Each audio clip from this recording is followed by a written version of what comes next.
Welcome. Welcome, everyone, to the Incredibles podcast. That's all it's going to be. I'm joking. We'll see what happens. I'm Steve. I'm Ernie. And we're your hosts today. Only today. Not for the other ones. Just today.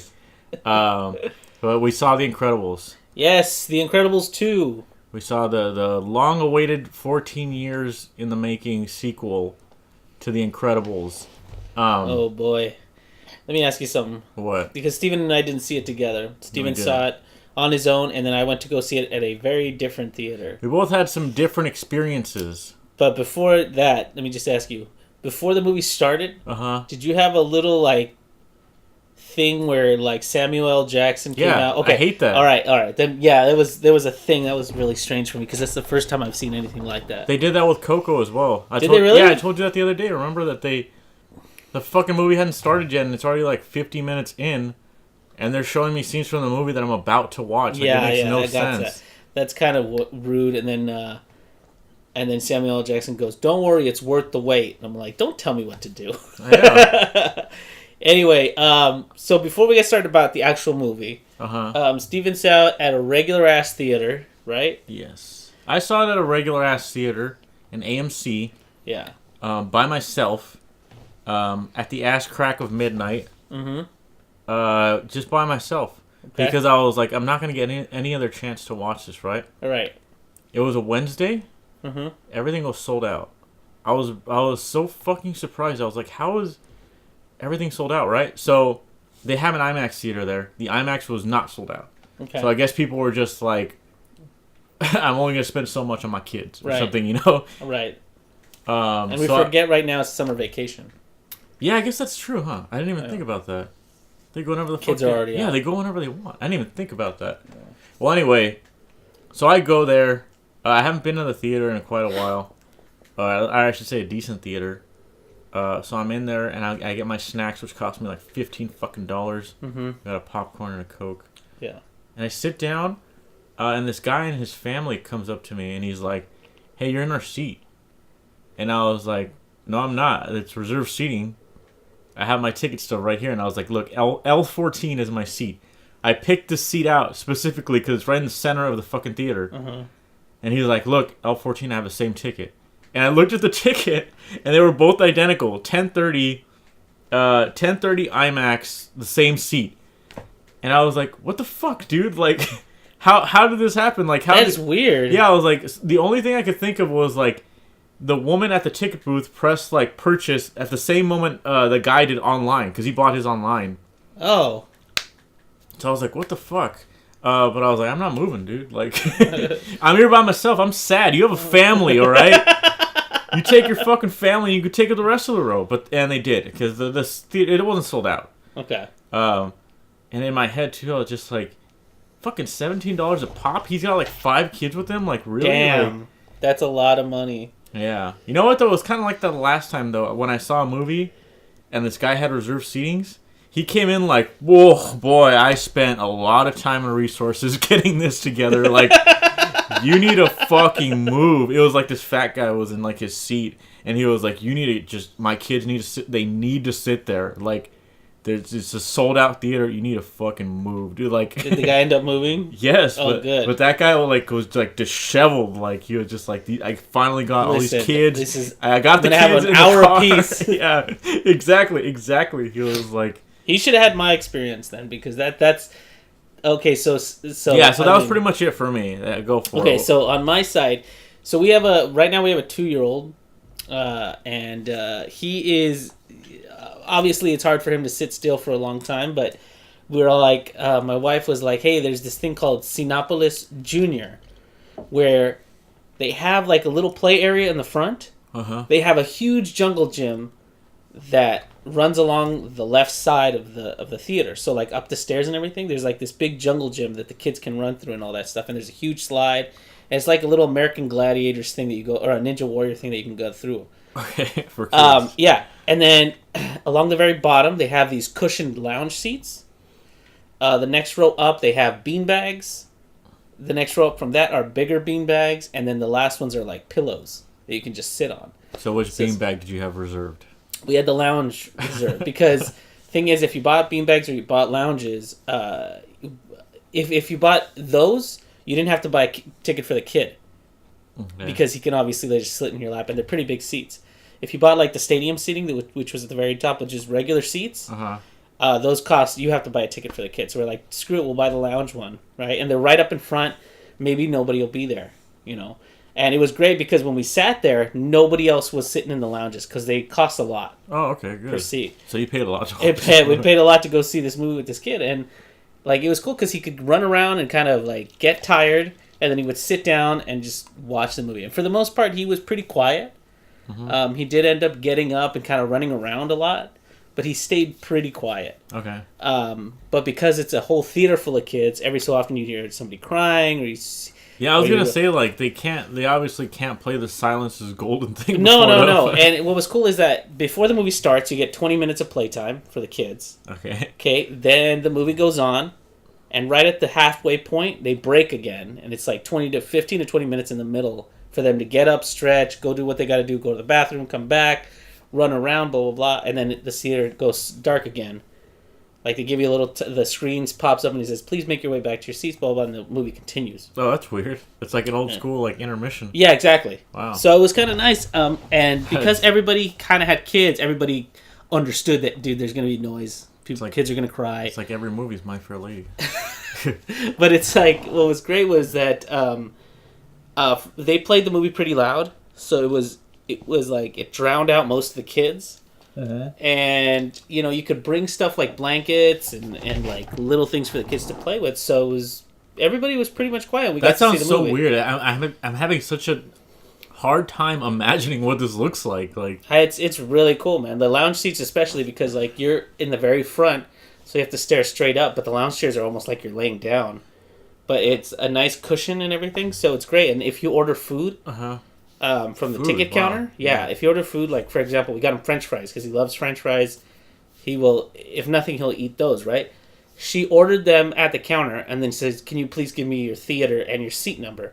And they just brought them to her once they were done. So it was really nice. He said, "I'm beanbag red with a Mickey on it." It was a cool experience. We think next time we'll have more for him to kind of like if he gets fussy, there's more for him to do. But it's a cool experience. Especially for people with kids and they're going to see a kids movie. Great way to go. Yeah, that's interesting. Yeah. Yeah, I was going to say, like, do they stop at, like, rated PG-13 movies, or is it, like, well, I assume they don't show rated R movies. I think it's up to 10. I think that's what it is. So, yeah. And then we watched, that was the experience from that. But, like, before the movie actually started, Pixar did a short. Well, there was trailers, too. I was going to ask if you saw the same trailers. I saw the same trailers because it included Bumblebee. They had this one for this movie called Axel.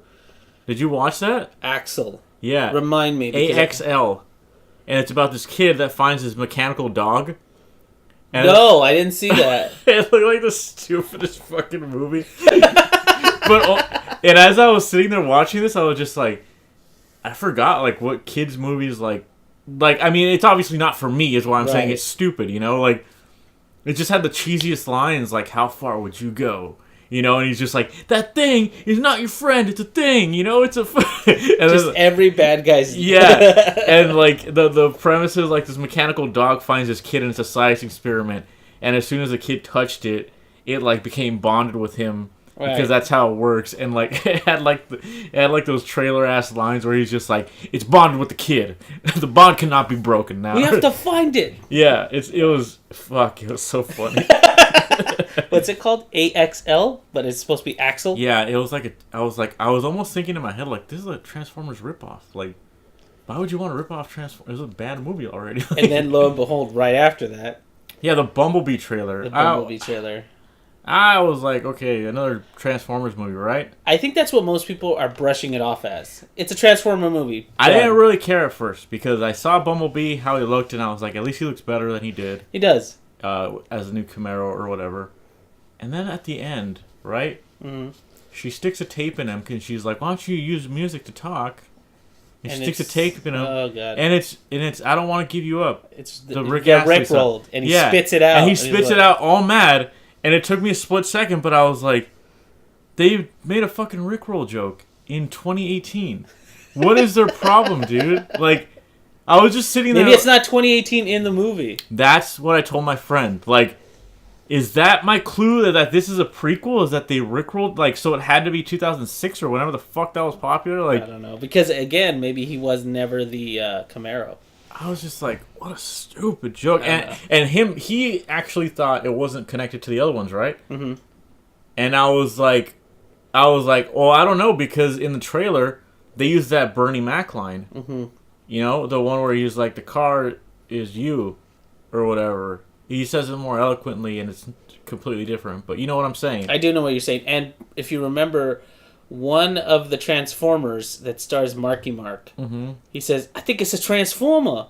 Yeah. Remember? Because he finds Optimus after years of him being docile. Uh-huh. So there's a possibility that this is Bumblebee after he went into hiding. I think it's a prequel. You think it's a prequel? Yeah, because supposedly because if you remember the first one, they land and then they change. I don't know, because in the first movie too, they have a car that looks like the old Bumblebee in the lot. Remember? I'm sure they do, but he's a Camaro right away. I don't get it. Well, whatever. Anyway, so the movie to me was looks like dog shit. Okay. I think you're brushing it off. Like, listen, I hate the Transformer movies after like the first one because I still enjoyed the first one. It was stupid, but like I get it. I get what it was, and I enjoyed it. All the rest of them, just dumb. But here's the thing: this one, it seems like it's just gonna focus on Bumblebee. And this girl. Starscream's in it. He was in the trailer. Yeah, I saw that. But like, I think it's gonna be focused on them too. So I think it's gonna be very like the story's gonna be similar to the Iron Giant, because like the Iron Giant was like this kid finds the Iron Giant, and then the police are after him. It's like that thing that thing could be dangerous, you know, that kind of thing. And then they're gonna say the same thing to Bumblebee, and then they're like, he's like, no, he's good, and then Starscream messes it up. He's like, look, the robots are evil, and he's like, not this robot. Listen, that movie will never have as much heart as the Iron Giant. I know that for a fact. I'm not saying it is the Iron Giant. I'm saying it's gonna have a similar story. I don't know if I've said this before, but I actually really enjoyed the first Transformers when it came out.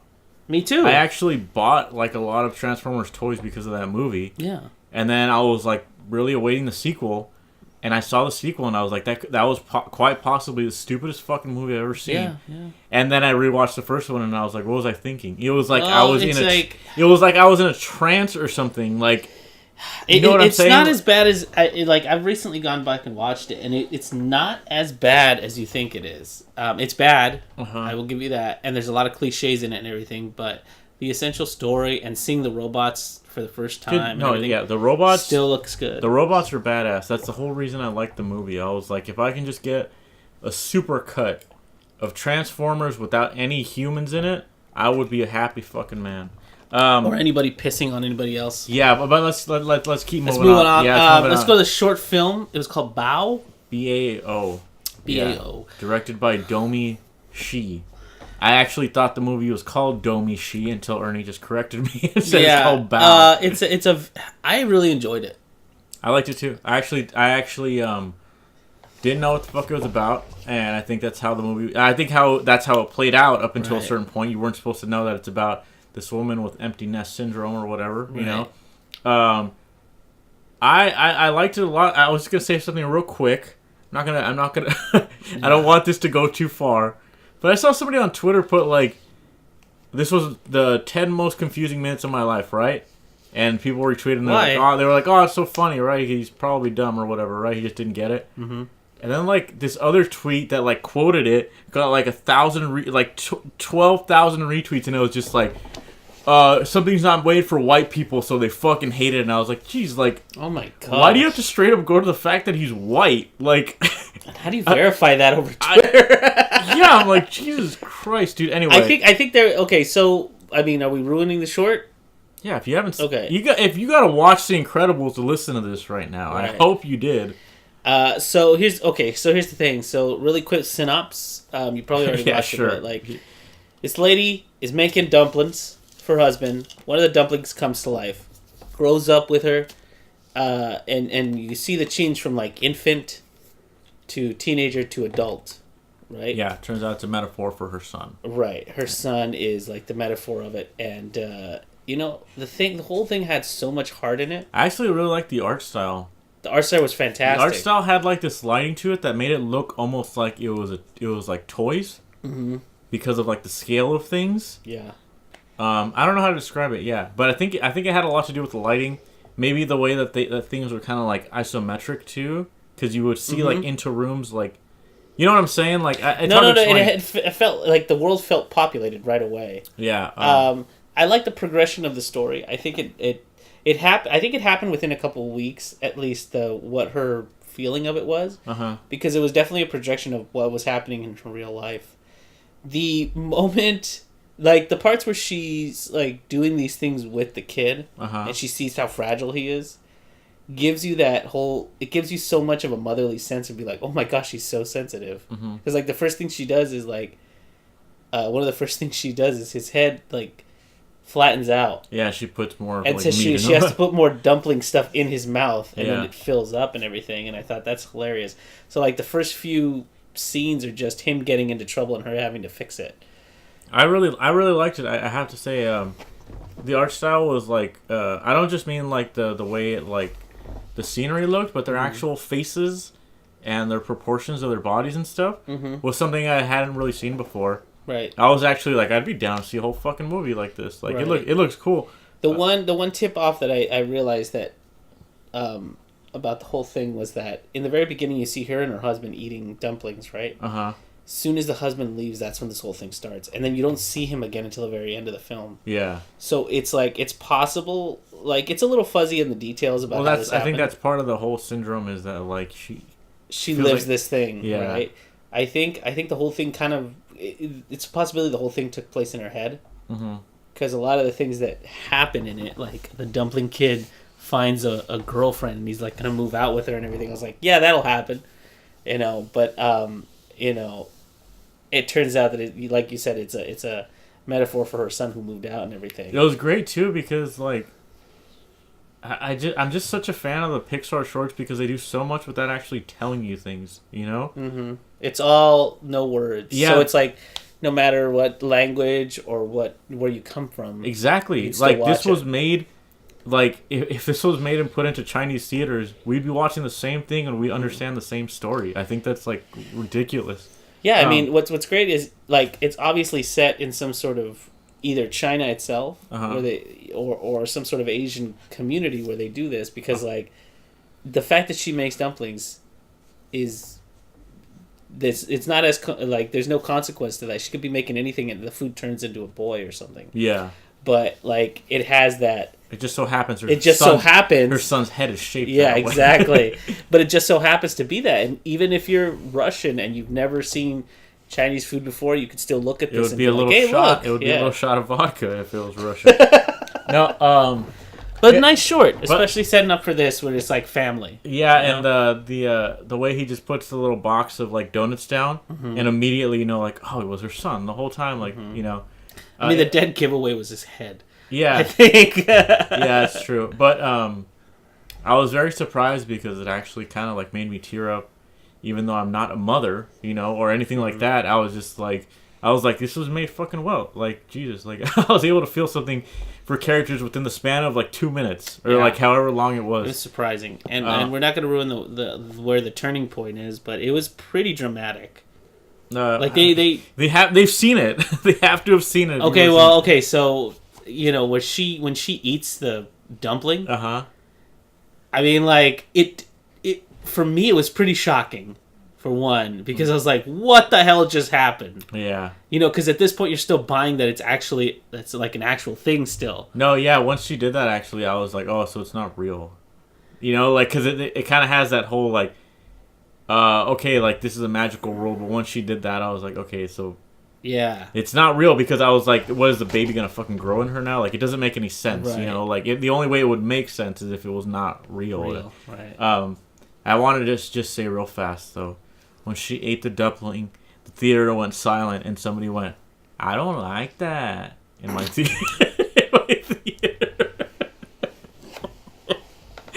And it was a grown woman. It wasn't like a little kid. Oh my god, it was a woman. Yeah, but anyway. Good short. Yeah, and you know what? Disappointed to say, I don't want to start this off on a bad note, but I feel like that little short had more emotion in it than like the Incredibles movie to me. All right, here we go, guys. No, okay. I liked it. I liked the movie. Okay, I think we both liked it. I liked it more than you did. Yeah, you said it was great. You said you loved it. Actually. I said I loved it, but I don't concede to the fact where people said, "Oh, it's better than the first one." I don't think it's better than the first one for a lot of reasons. I don't think that's been the case since like Godfather 2 or Dark Knight. You know, like it's really rare that things like that happened. You know, that the second one beats the first one in terms of quality. Yeah. Well, I mean... Okay, look, they start off the movie saying, like, 14 years, here we go. And I'm thinking, 14 years? This better be the best fucking movie I've ever watched, you know? So in my head, I'm like, why did they do that? It's, like, they just overhyped it, basically, for me, you know? Like, I'm going into this movie, I already love The Incredibles 1. I think The Incredibles 1 is fucking amazing. And I'm coming into this movie, and I'm like... whatever, you know, like it's not, I'm not saying it was bad, but it's just like, I don't know, it didn't have the problems that were in the first one, you know. They didn't have real problems to solve as a family, in my opinion, you know. Like, he can't get the baby to sleep, okay, like that's one thing, but Incredibles 1 had such a good, like, Dash wants to try out for sports, you know, like let him use his powers every once in a while, or like Violet is not popular in school and she can't use her force fields very well yet, you know? Right. Like, fucking Mr. Incredible is feeling like not manly at all because of what he's doing in life now and all this stuff. Right. And it's just super relatable on so many levels. And this one's just kind of like Num Num Cookie the whole fucking time or something, you know? Like, that was not the whole movie. I just want to make sure everybody knows that wasn't the whole... Like... To be honest, the whole parts with Jack and everything were very much a side thing. To me, but the whole movie seemed just like an extension of part one. That's what I didn't like. So it didn't really feel like, to me, it didn't really feel like Incredibles 2. It felt more like Incredibles 1.5, right? Yeah. Like it's a continuation of the story in that. It literally picks up right where the other one left off. Which I thought was a really stupid move on their part, by the way. Well, I mean, here's the thing, right? At the end of the movie, the first one, you think, oh, everything's okay. Now they're all superheroes, blah, blah, blah. And then you realize, oh, crap, wait, it's not that. There's still actual work to be done because people are still... Like, they may have done some good today, but there's that one incident isn't going to change everybody's mind. It's not a magical ending, right?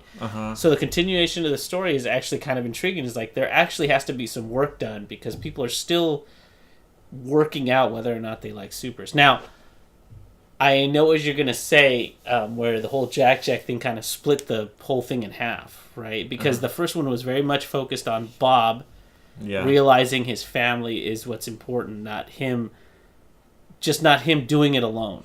It's not like I have problems with the premise that much. You know, like, I think it could have been done better is my point. Like, we just watched part one, by the way. We watched it right before you went to go see part two because you were like, let's... A little refresher. Yeah, we saw it the night before because we knew we were going to watch it on Saturday morning. So we're like, you know what? Let's watch the first one. And you yourself said it as soon as you were watching it. Like, constant reminders that these guys are superheroes. Helen's using her powers every 2 seconds to, like, even at home, to rally the kids or, like, to stop Bob from walking away from an argument. The kids are listening because they have powers. Like, Violet's invisible and Dash is fast. Super fast. Yeah.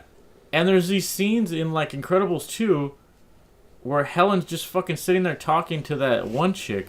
Right. The Team America puppet. What the fuck was her name? Evelyn Dever? Yeah.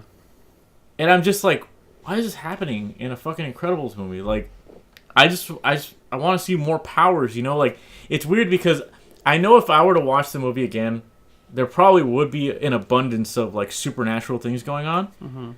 But, like, I saw that trailer, right? The trailer for The Incredibles, and Dash is running through portals with Jack in his hands and stuff like that. It's like, this looks like a badass movie. Right. And it turns out, like, all those things only happen at, like, the very end of the movie, and it wasn't really, like, scattered. They're definitely the whole all-out superhero brawl thing. It's definitely at the end of the movie, and it definitely bookends the whole thing.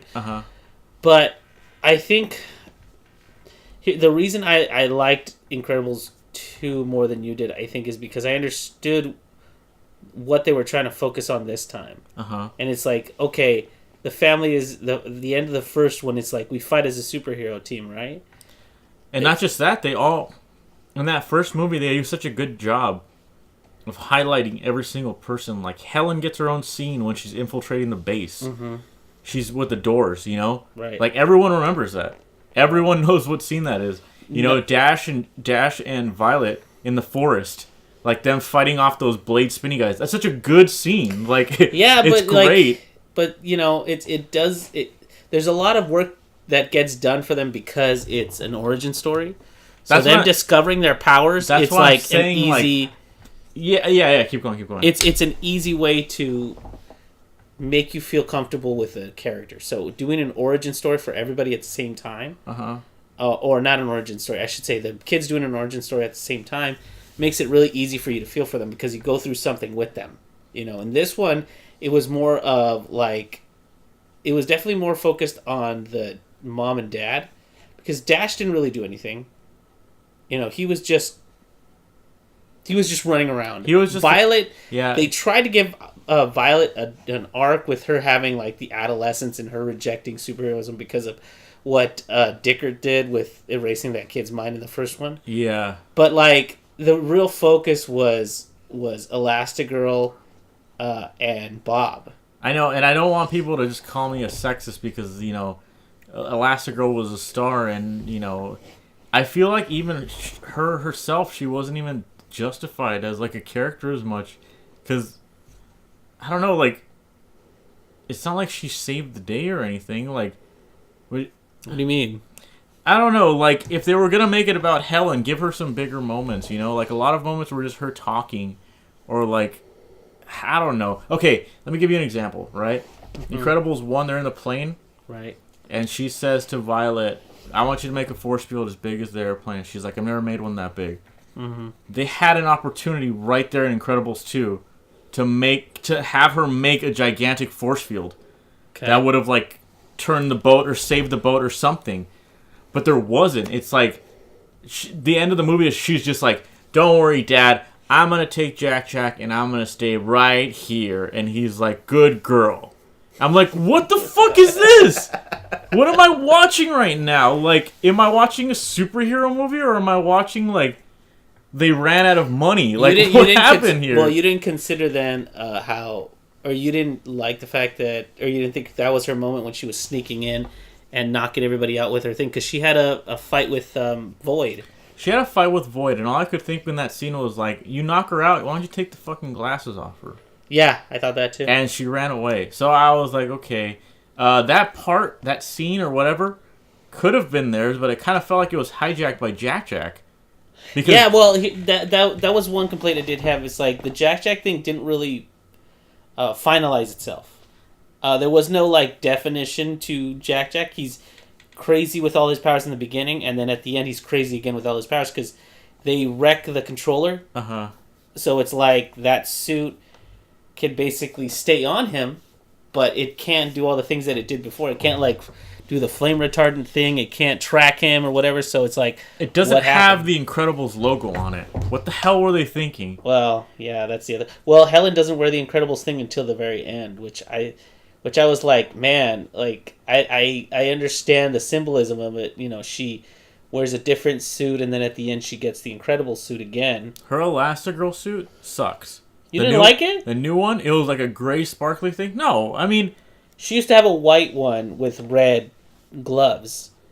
If you're gonna make the movie about Elastigirl, Mr. Incredible, and Frozone, make her complement the other two, because when they were all together, it looked kind of blotchy. But that was the problem. Well, that was the thing, is that they were trying to make her stand out on her own. That was the whole point of that conversation with. Semantics aside, if you're directing a movie and you want it to look visually stunning, you take these things into account. You know, like no, I understand, but that was the point of the guy, like Bob Odenkirk's character.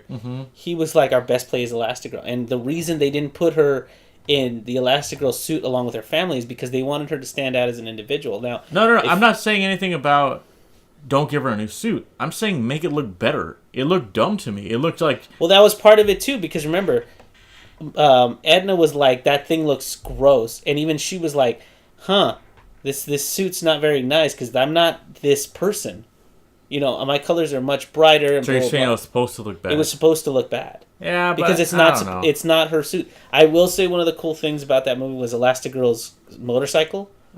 Because they had they could have been super lazy with that motorcycle and just been like, it's a motorcycle. That's all it is, and it has her name on it. She uses it for blah, 1 blah. second. She uses it a lot. One scene.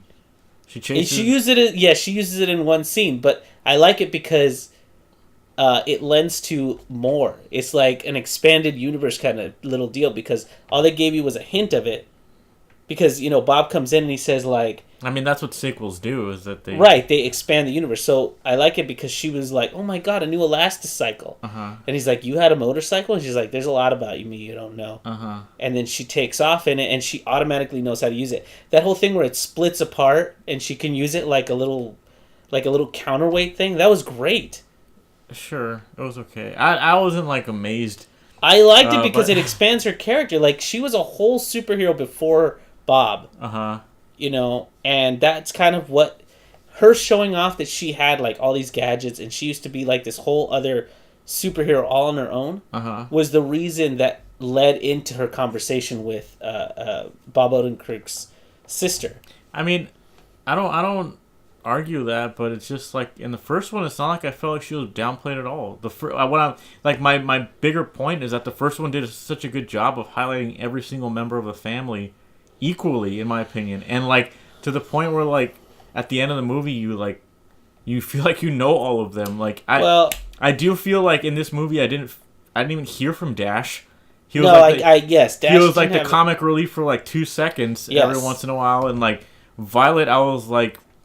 That's what I don't like that it took place right after Incredibles 1, because I'm like, give them some room to breathe and like create problems or something, because they're it's a teenager and a little kid. They're obviously going to have more problems in life. Like, why does it have to take place after part 1? It's just, like, I get it. It's ambitious of Mr. Bird to do that, but just like, why? Like, I think it's because he wanted to expand that whole conversation and like that's still a problem. It's like it doesn't get solved because it doesn't get solved. The problem of supers didn't get solved because they were still doing their thing illegally.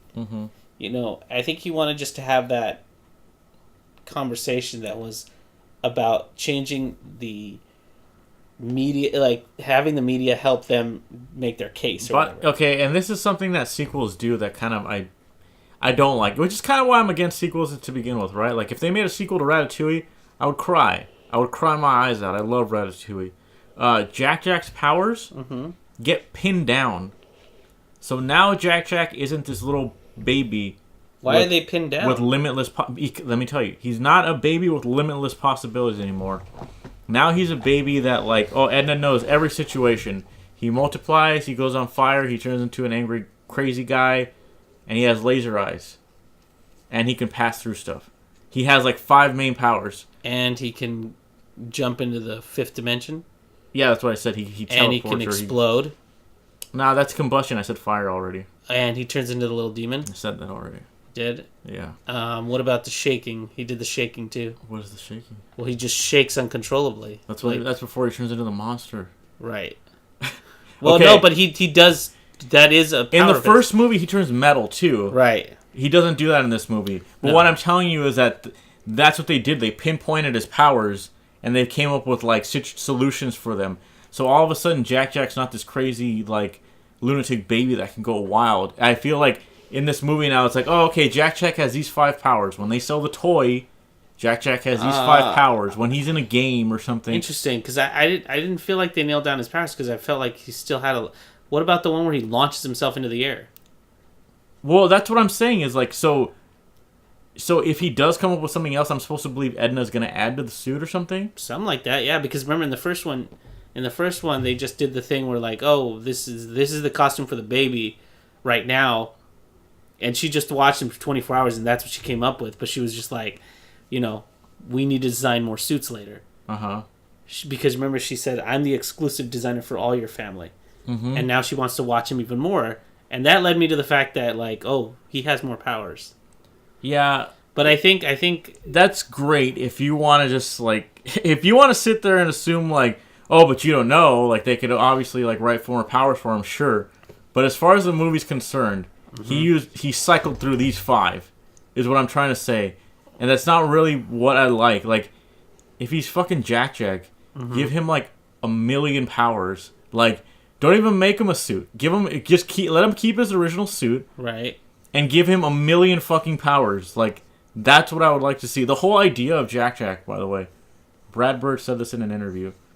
He liked the idea of Jack having multiple powers because he thinks of babies as something with limitless possibilities. Yeah. So I get it. So in that vein, I always thought why would it be pinned down to like 5 powers? You know, like well, I always thought the purpose of Jack, and this is he has a giant. He turns giant. Yeah, he turns giant and he gets fat too. Yeah. Yeah. So I always thought the purpose of Jack was to say that he's unstable right now. Yeah. Because he's a baby. Babies are like unpredictable. They're unstable. You know, they just do whatever their body says. Eventually, I always figured that his powers would narrow and he would become something else. Or he would just retain one. Mm-hmm. But his body, because he's a baby, he's still growing. He's still experiencing new things. So he has the potential for all these powers. But eventually, he'll stick to one. Well, I guess that's more or less like what you're saying right now is what I wouldn't like to see Jack do. Like, just let me think that he has all these, like, they do that thing where he's like, oh, pachoo, and he shoots his laser eyes and stuff, and I was like, but he could do other stuff too. Like, why does he have to necessarily just be that thing? Mm-hmm. Okay, that being said, when he fights that little raccoon, that was a really funny part. I really liked that because that is like quintessential Pixar. Mm-hmm. There's no talking. Right. It's just them, just visuals. I'm just watching these 2 well animated fucking creatures like go at it, and all the jokes are visual, and they have to just rely on what they can show people. That's like something to me that takes skill. You know, like it takes skill to do that. And I love that scene. It was great. It was really funny. And I will say this to segue into something else.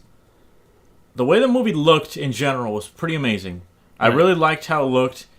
I think the animation in this movie was actually like a touch above like what they usually do. And I don't know if that was just me, but there were certain scenes where I was just like, wow, like the fucking expressions in like Mr. Incredible's face are what's really selling this to me right now. Like I feel like this is what I'm getting my money's worth with, you know. I agree. Like there was a lot of good scenes with them like making really crazy facial expressions and like just like really wacky animations in general, which is, you know, like why you go see one of these fucking films in the first place. You want to know what's crazy is that I could tell how much time had passed because when we finished the movie, like I said, it picks up right after, right? Yeah.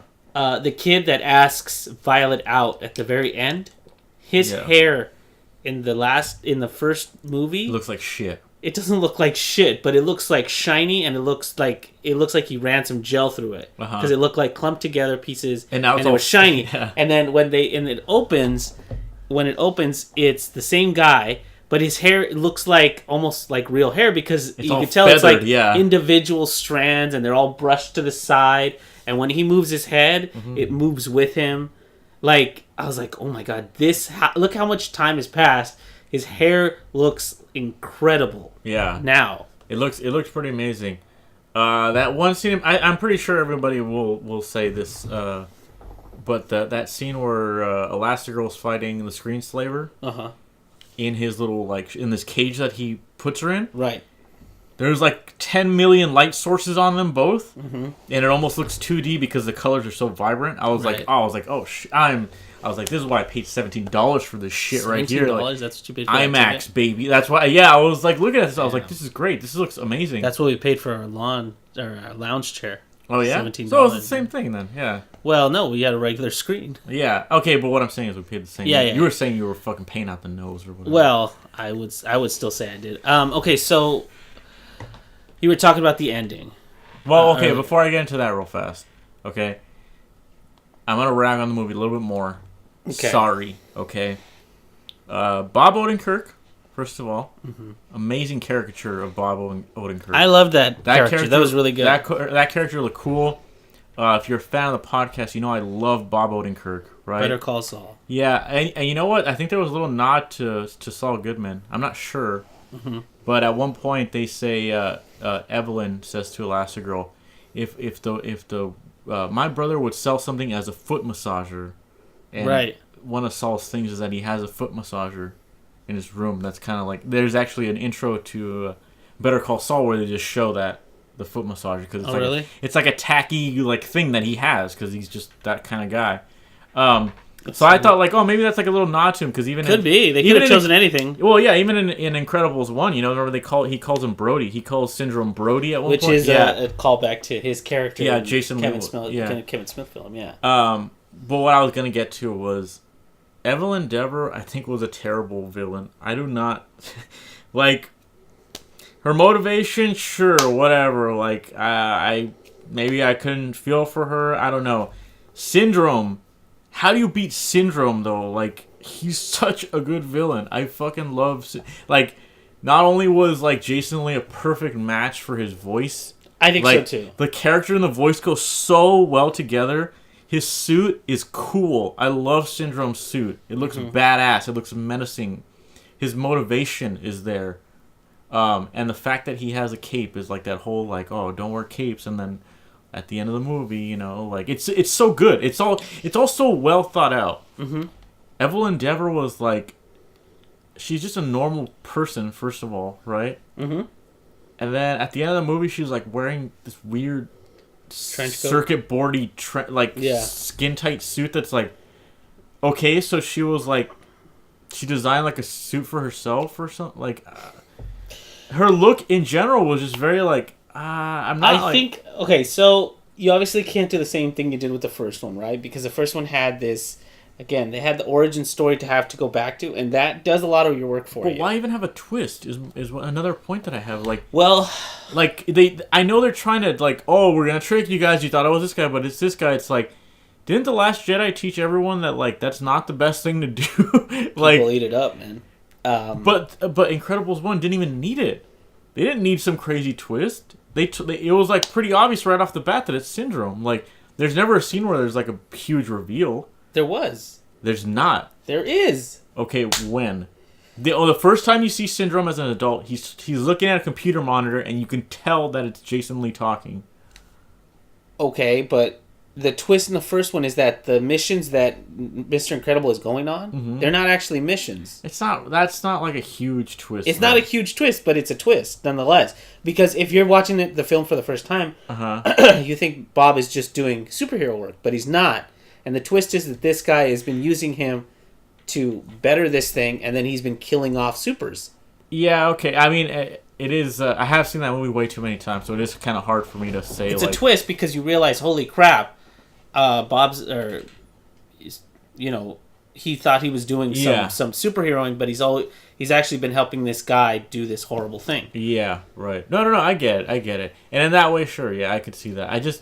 Maybe it's just the whole like pin the bad guy thing on this guy, but it's actually this girl or something, you know, sure. or like, oh, that was too easy. Now it's gonna be like they're gonna flip something on its head, and it's all. Here's a weird thing. I actually didn't have a problem with Screenslaver because of that. I had a problem with because Screenslaver didn't feel like it was the right era. What does that mean? You know, I thought Screenslaver would have been a better villain in 2018. Not in the year that they had it. I think it's like still the 60s or something. It's like the 60s, so all the tech looks a little retro.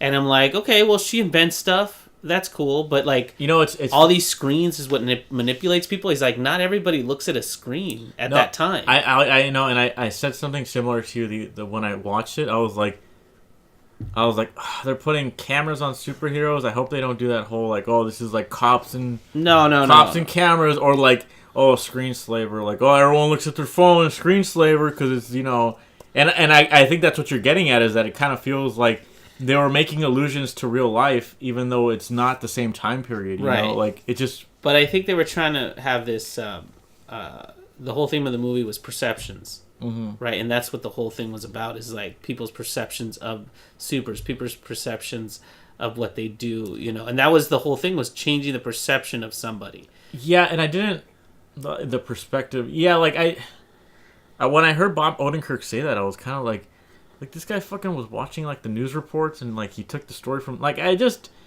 feels so like to me. Like I don't know. Like, well, I mean, it follows the thing that Screensaver enslaves you by what you watch. Like it fits.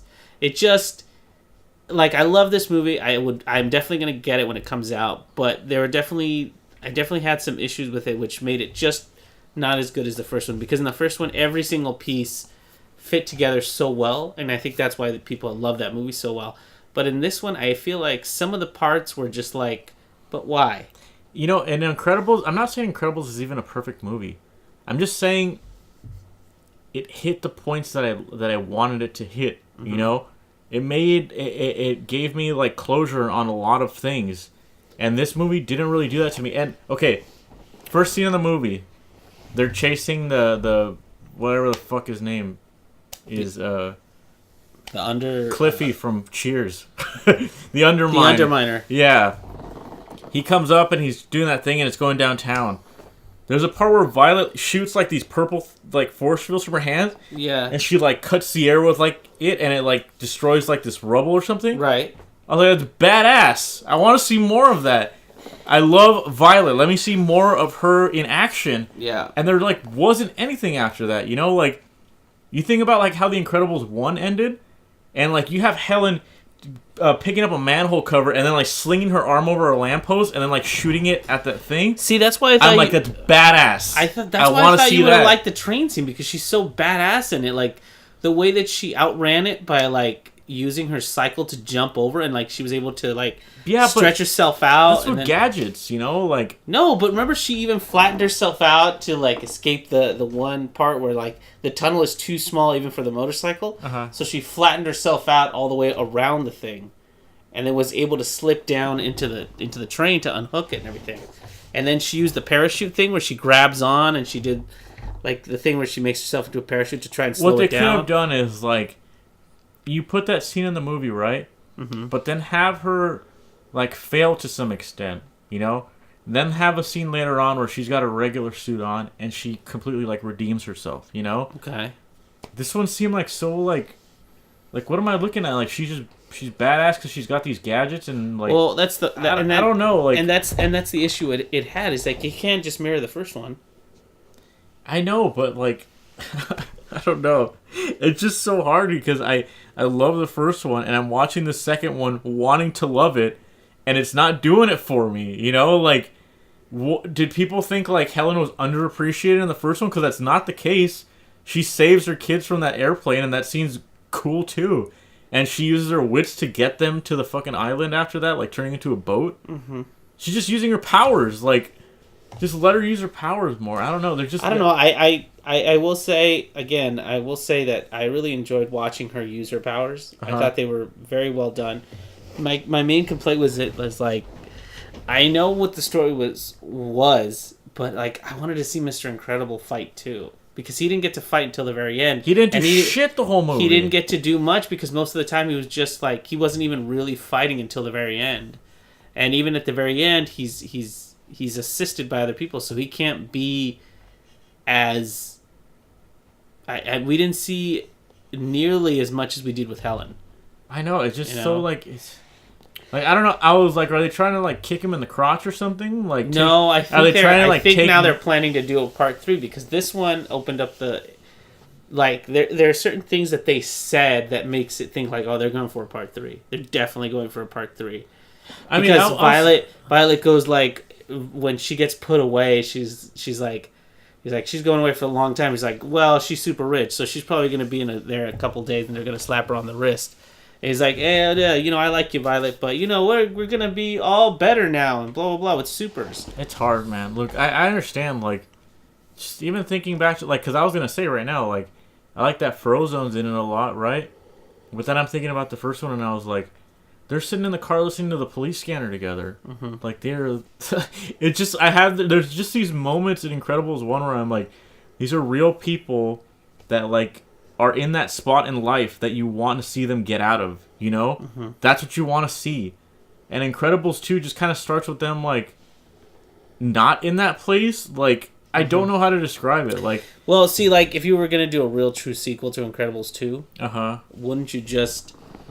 Why wouldn't you just do Dash and Violet living in the year whatever as the true sequel and be like, that was their time. That was Bob and Helen's time. And since then, Dash and Violet have grown up in this world with supers, and then it happened again. Like, supers were taken away, and now it's their turn to kind of either choose to be or choose not to be.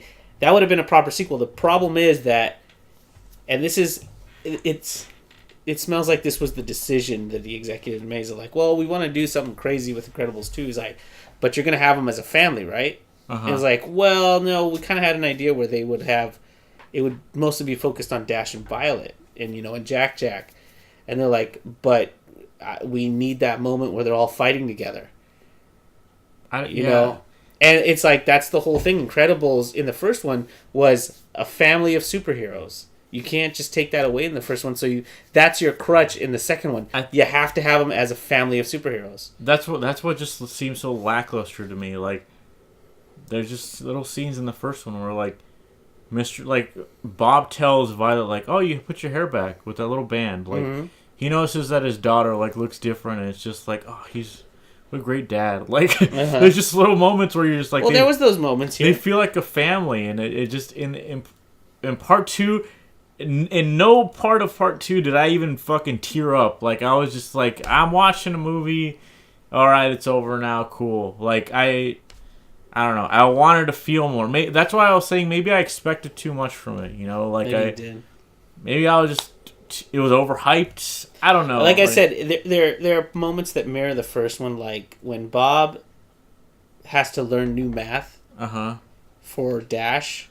And he goes through the trouble of doing it. Or when he tries to fix the thing with Violet, where he takes her to the place where that boy works and everything. And then he tries to, fix Jack.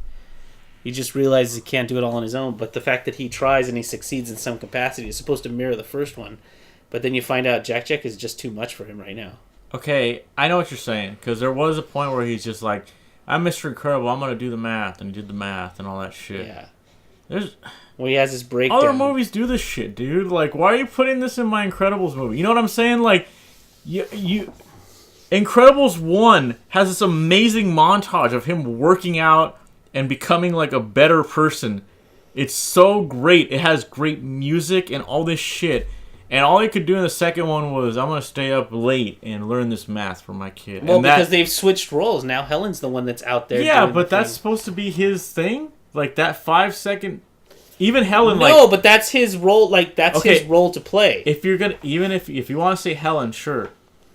Have some moments where Helen's, like, living it up to music. Or she's going out... You wanted a montage. Something that, like, makes me feel like there's progression here. Not like... I don't know. This movie was just, like... Kind of a flat line all the way, like, to the end, It wasn't... I don't know. It's... I can't put my finger on it. All I know is that it didn't amaze me. It wasn't a movie that... It wasn't incredible. It wasn't. They should call it The All Rights. Because they were all right. Wow. Did you... I didn't plan it. Okay, sorry. right. Yeah, that was a bad joke. Well, I mean, I still defend the movie a lot. I will say it's not as enjoyable as the first one, but I think the decisions they made... it is a story worth telling, I think, at the end of the day. Okay. But I think that the way they did it maybe had... I think there was a lot of pressure from execs and stuff to do certain things, and I think this is the best way they found to go around it. Because, The Incredibles... Like, here's the difference between The Incredibles and The Incredibles 2, right? And this will be my closing statement on the whole thing. Okay. When The Incredibles first came out, Disney didn't have all these marketing deals and blah, blah, blah. It was just a movie that came out from Pixar. And it's like, hey, look, here's some toys and here's some merchandise, right? The Incredibles 2 came out, and I've been seeing commercials with them for, like, Chevy, some sort of car. Really? ADT Home Security. I've been seeing, like, and not just like, hey, see The Incredibles, blah, blah, blah. Like, they made commercials with Mr. Incredible and Helen interacting with the thing, the product, and so it's these little stories to sell this product. Like, that in particular tells me, wow, Disney had their hands really deep in this story, and they're like, we need this to be here because then we can't sell these cars. So they have to be a family, or else we can't sell ADT home security. We can't sell this minivan if they aren't a family. Yeah, that's what really sucked about it, I think, because like Brad Bird making the first movie, you could tell he had this like in his mind for a while or something. Because it was just like he's like, hey, we tell stories about families. What if it was a superhero family? It's just interesting. And it's just like, oh, let's go with that. It wasn't. I mean, you could say that, but the way I thought about it was, what if a superhero? What if someone doesn't want to be saved? That was kind of the whole point of the first one. Like the whole. Okay, I shouldn't say the whole point of the first one, but that was kind of the hook in the first movie. I remember seeing the trailers had that too, where he saves some guy from committing suicide, and he's just like, I didn't want to be saved, and my neck is fucked up, and all that. And that's kind of the story that, like, immediately I was like, this is interesting. I think I think what you're trying to say is that, what if the world didn't want superheroes? What would the superheroes do? Yeah. Well, it's essentially what it was. This one didn't even have. It just didn't like. What's the question with this? No, movie? it was the continuation of the story from the last yeah, one. exactly. That's why I said in the very beginning, this is like 1.5 because it's still part of that, and it's part of them trying to reclaim and be in the public eye again. It was about perception, and I accept that as a continuation of the story. I don't think it was a true sequel because a true sequel would, in turn, move the story forward enough that it's drastically, like it's not like the whole idea I had with Dash and Violet and Jack being adults and stuff. That would have told the story because you would have seen the last generation that they went through being at the top of their game as superheroes, losing it all, and then bringing it back for them. And now they've lived in this world for the longest time. And now with technology, with all this kind of stuff, how do you keep your identity a secret with everybody having, video phones and all? Like that's a more interesting story to me. Yeah, it's like, do you choose to be a hero or you? Because at this point, I would think like maybe Jack is on the cusp of deciding whether or not he wants to be a super, and Dash is a super, and Violet's walked away from it. So now he has to decide what he wants to do, and then looking back at his parents, maybe they're gone, maybe they're still alive, but looking back at them, he has to make a decision about which way he wants to go. I think that's an interesting story. I think that's what was missing for me. The premise didn't hook me at all, and it didn't really seem like there was any moments where there was like real conflicts. It was just again. I think that it got greenlit because they're like, we need the family back together. It was just, and they're like, well, we kind of already told that story of the families of superheroes. It's just and Brad Bird had said, he said, I'm not going to write The Incredibles 2 unless it's as good as the first one, which is another reason why I was like, it's going to be just as good as the first one, and it's not. Like, I was pretty fucking in that regard. I was very. Well, I guess he lied to you. It's just like, why, dude? Like, he gave you the bird. I don't. Yeah. Oh. Yeah. Thanks for that one. But yeah, I don't know. Like, it's hard. It's hard for me because I really like the first one. Like, I get it too. Like you were saying, like their family or whatever, whatever. I think another reason that's true is because like the ages they're at, they make very good silhouettes and they're very good, distinct like characters themselves. Yes, just their shapes. Like little shape, medium size, all that shit. No, I get what you're saying. Yeah, and it's like, yeah, I get it. If they wanted to make a sequel and keep those characters, like those are already strong fucking characters. Like, why wouldn't they do that? And it's like, name another movie that has like 5 main characters with good character design like that. It's hard, Like I would say Big Hero 6. I don't know about that one. I mean, whatever. I wouldn't say they're as strong as Incredibles, dude. But no, but I think their silhouettes are definitely strong. I don't know. Big Hero 6 is not a movie that really amazed me. That's a different podcast, I guess. Anyway, but I don't know. Like, just I get why they would do that. Like Violet, especially. Like I've said it already. I love Violet. One detail I really love about Violet is that you can tell that she dyes her hair. You can? It's like that black that's like unnaturally black, and okay. her hair is not perfectly straight. There's ripples in it to show that she straightens it herself. Okay.